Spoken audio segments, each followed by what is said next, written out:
जाऊन आलेलो आहोत। रस्त्याने एक अचानक गाव लागलं नरसी नामदेव म्हणून। तर मला आठवण झाली की नरसी नामदेव हे नामदेव महाराजांचं जन्मस्थान आहे आणि म्हणून आम्ही त्या गावात विचारले की खरोखर त्यांचं जन्मस्थान आहे, त्यांचं किती मोठं मंदिर आहे।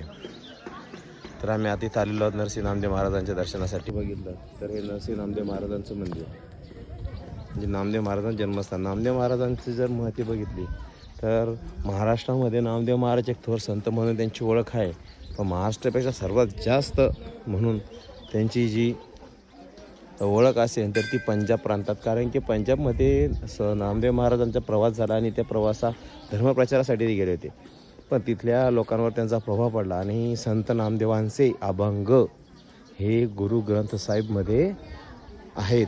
म्हणून शीख समाजसुद्धा संत नामदेवांना खूप मानतो। गुरु ग्रंथ साहिब म्हणजे शीख लोकांचा धर्म ग्रंथ। अशा प्रकारे आपण मंदिरात जातो, मंदिरामध्ये फोटो काढण्यास मनाई आहे, बाहेरून मंदिर दाखवतोय। ठीक आहे, तर भेटूया पुढच्या व्हिडिओमध्ये।